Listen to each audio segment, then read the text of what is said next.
Teresa falls off the horse, and Joseph, trying to help her, gets attacked by the rattlesnake. Everything happens so fast and so unexpected. It's like one after the other.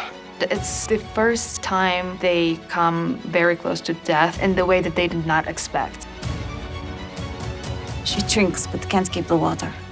It is really significant that both of them get damaged at the same moment. It shows that they're so close and there is such a strong, unbreakable bond. Not only this moment makes them question what kind of future they have, it also makes them question whether they have future at all. They stumble upon a really horrifying scene, which is that the Lakota tribe of women and children have been brutally murdered. It was heartbreaking. I got there early and walked around and thought about how many times this happened and how awful it was. Stuff that you don't read in history that you probably should. James, stop!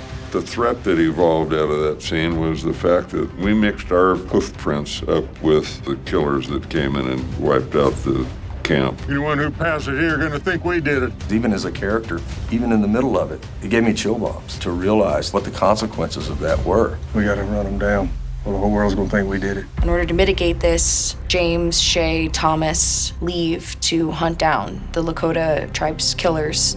They came across these self-appointed deputies that wiped out a whole village, and they're kind of gloating about, yeah, we did it. Them Indians is prairie maggots and nothing else. You killed all those people just to bait out their men. That's what we're talking about right now.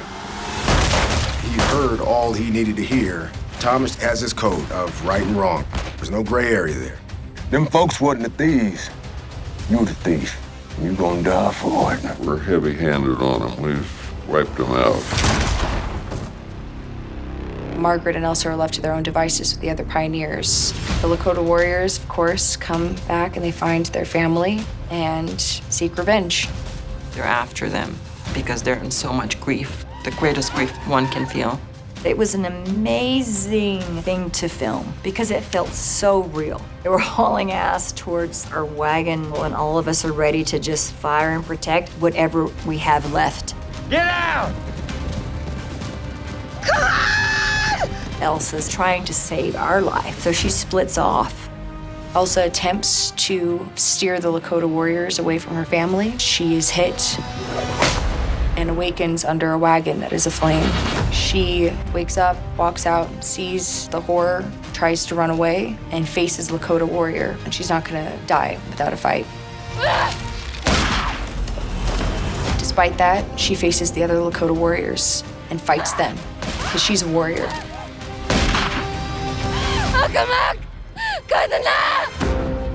She yells out the words, "I love you," in Comanche, the ones that Sam taught her.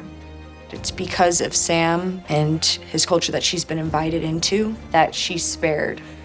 Why do you know those words? My husband taught me. You fight like Comanche. She says, warrior to warrior, we didn't kill your family. They stop. Oh, what's still?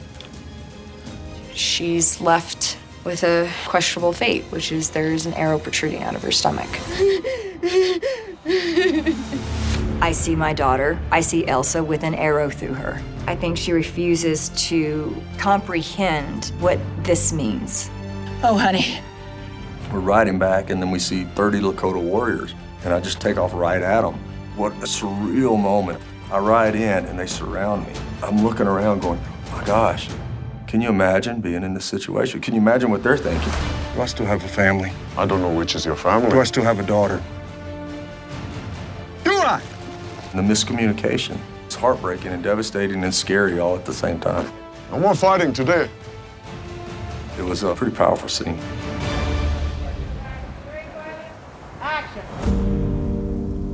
Walk with me, honey. It was really hard to shoot the scene where Margaret is realizing that this could possibly be the end of her child's life. She's young. She's young and she's so strong. And she's the light of my life. And she's my soul.